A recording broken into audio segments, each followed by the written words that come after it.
Assalamualaikum warahmatullahi wabarakatuh. Perkenalkan, nama saya Virginia Dwiki Zulma Zuraida. Saya adalah peserta Latsar CPNS Kemenkumham tahun 2021 dari UPT Balik Pemasyarakatan kelas 2 Balikpapan. Learning Journal hari ini adalah mengenai Whole of Government. Berikut adalah beberapa materi pokok. Yang pertama adalah mengenai konsep dari WOG, yang kedua adalah praktiknya, yang ketiga tantangan dalam melakukan WOG, yang keempat adalah implementasi WOG, contoh implementasi WOG di UPT Bapas Balikpapan. WOG adalah sebuah pendekatan penyelenggaraan pemerintahan yang menyatukan upaya-upaya kolaboratif pemerintahan dari keseluruhan sektor dalam ruang lingkup koordinasi yang lebih luas guna mencapai tujuan-tujuan pembangunan kebijakan, manajemen program, dan juga pelayanan publik. WOG juga dikenal sebagai pendekatan interagensi, yaitu pendekatan yang melibatkan sejumlah kelembagaan yang terkait dengan urusan-urusan yang relevan. Yang pertama adalah konsep WOG. Konsep WOG sendiri dipandang menunjukkan atau menjelaskan bagaimana instansi pelayanan publik bekerja lintas batas atau lintas sektor guna mencapai tujuan bersama dan sebagai respon terhadap isu-isu tertentu. Dari pemaparan tersebut diketahui bahwa WOG merupakan pendekatan yang menekankan aspek kebersamaan dan menghilangkan sekat-sekat sektoral yang selama ini terbangun dalam model NPM. Selanjutnya adalah mengapa dilakukan WOG. Yang pertama adalah karena faktor-faktor eksternal, yaitu karena dorongan publik, program pembangunan dan pelayanan, serta pengembangan teknologi informasi. Faktor yang kedua adalah faktor-faktor internal, dengan adanya fenomena ketimpangan kapasitas sektoral sebagai akibat dari adanya nuansa kompetensi antar sektor dalam pembangunan. Dan yang terakhir adalah keberagaman latar belakang nilai budaya adat istiadat serta bentuk latar belakang lainnya.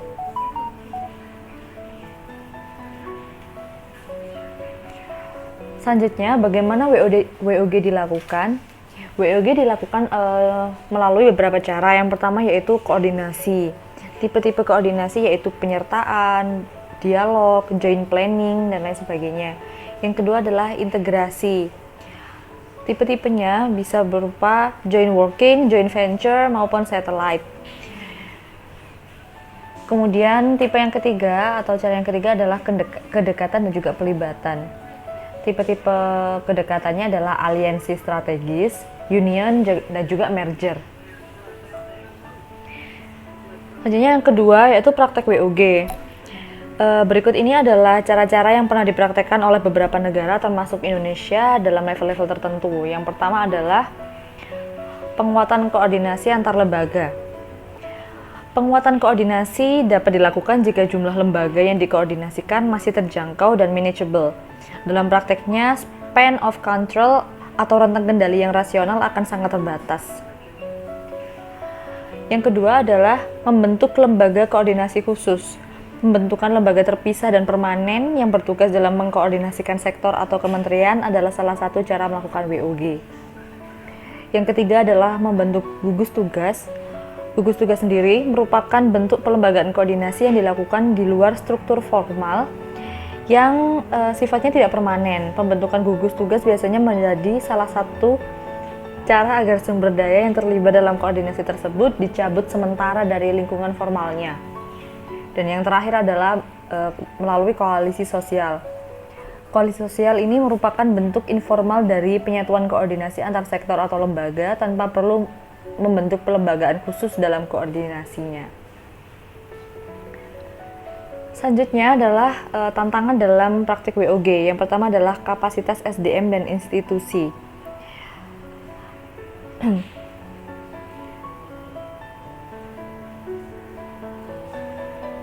Yang kedua adalah mengenai nilai dan budaya organisasi. Seperti halnya kapasitas SDM dan institusi, nilai dan budaya organisasi menjadi kendala manakala terjadi upaya kolaborasi sampai dengan penyatuan kelembagaan. Karena menyatukan beberapa kepala dari beberapa orang merupakan hal yang sangat susah. Yang nomor 3 adalah kepemimpinan. Gaya kepemimpinan merupakan salah satu faktor tantangan dalam WOG. Kepemimpinan yang dibutuhkan adalah kepemimpinan yang mampu mengakomodasi perubahan nilai dan budaya organisasi, serta mengintegrasikan SDM yang tersedia guna mencapai tujuan yang diharapkan. Selanjutnya adalah beberapa implementasi dari Whole of Government di Balai Pemasyarakatan kelas 2 Balikpapan. Contoh yang pertama adalah mengenai razia gabungan antara Bapas, Lapas, Rutan, dan juga kepolisian. Balai Pemasyarakatan bersama-sama bernaung di bawah Dijen Pemasyarakatan secara aktif berkolaborasi dan bekerjasama pada kegiatan razia yang melibatkan instansi lain seperti kepolisian dan juga Badan Narkotika Nasional.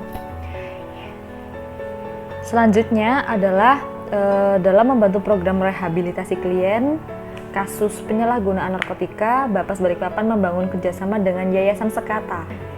Baiklah, demikian implementasi Whole of Government di Balai Pemasyarakatan kelas 2 Balikpapan. Sekian Learning Journal hari ini, terima kasih.